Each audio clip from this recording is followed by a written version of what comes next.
ખેર, એને સંસ્કૃતમાં ખદીર કહે છે. મધ્યમ કદના ખરબચડી છાલવાળા કાંટાદાર ખેરના વૃક્ષને આછા પીળા રંગના ફૂલો થયા પછી 2 થી 4 ઇંચ લાંબી પાતળી ચપટી અને ભૂરા રંગની શીંગ થાય છે. પાનમાં વપરાતો કાથો ખેરના લાકડામાંથી બને છે. ખેર શીતળ, દાંત માટે હિતકર, ખંજવાળ, ખાંસી, ઉધરસ, ગળું બેસી જવું, ગળાનો સોજો અને અરુચિનો નાશ કરે છે. એ કડવું, તુરું, મેદનાશક, કૃમિનાશક, પ્રમેહનો નાશ કરનાર, મોઢાના ચાંદા, સોજો, કોઢ, આમ, પિત્ત અને રક્તના રોગો, પાંડુ તથા ત્વચાના રોગો મટાડે છે. ચામડીના રોગોનું ખેર સર્વોત્તમ ઔષધ છે. ખેરની છાલનું ચૂર્ણ 3 થી 4 ગ્રામ સવાર, બપોર, સાંજ પાણી સાથે ફાંકવાથી ચામડીના રોગો મટે છે. આખા શરીરે ચામડીનો રોગ પ્રસરી ગયો હોય તો ખેરની છાલનો ઉકાળો પાણીમાં નાખી સ્નાન કરવું. ચામડીમાંથી પાણી, પરુ, લોહી કે કફ જમતા હોય તો ખેરની છાલના ઉકાળાથી ખરાબ ચામડી, વ્રણ ધોવા.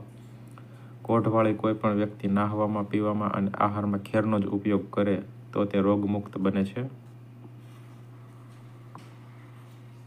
સફેદ કોઢના દર્દીએ લાંબા સમય સુધી સવાર સાંજ ખેરની છાલનો ઉકાળો પીવો અને ખેરની છાલનો ઉકાળો નાખેલા પાણીથી સ્નાન કરવું.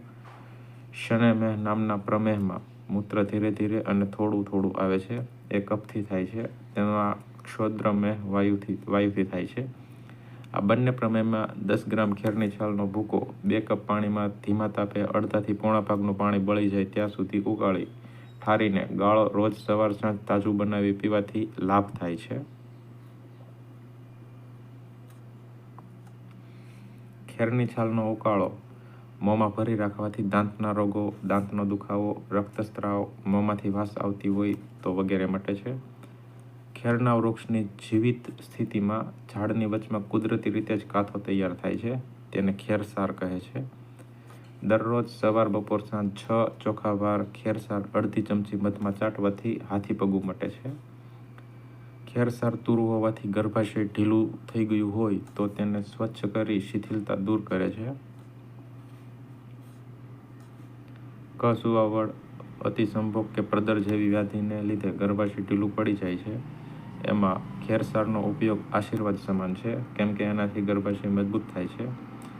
ખદીરારિષ્ટ, એમાં ખેર મુખ્ય ઔષધ છે. એની માત્રા 4 થી 6 ચમચી સવાર સાંજ એ કુષ્ઠ, લેપ્રસી, અર્બુદ, પાંડુરોગ, કાસ, ઉધરસ, શ્વાસ, કૃમિ, ગાંઠ, સર્વ પ્રકારના કોઢ અને રક્ત બગાડમાં તે હિતાવહ છે. ખદીરા દીવટી 100 ગ્રામ ખેરસાર તથા કપૂર, સોપારી, જાયફળ, ચણકપાદ, એલચી દરેક 20-20 ગ્રામના મિશ્રણના બારીક ચૂર્ણમાં પાણી મેળવી ચણાના દાણા જેવડી બનાવેલી ગોળીને ખદીરા દીવટી કહે છે. આ 3-4 ગોળી સવાર, બપોર, સાંજ મોંમાં રાખી ધીમે ધીમે ચૂસવાથી સૂકી, ઉધરસ, અવાજ બેસી જવો, મોંમાં ચાંદા, જીભ, દાંતના પેઢાની તકલીફ, મોળ આવી વગેરેમાં ફાયદો થાય છે. ખદીરા દીવટી બજારમાં તૈયાર પણ મળે છે.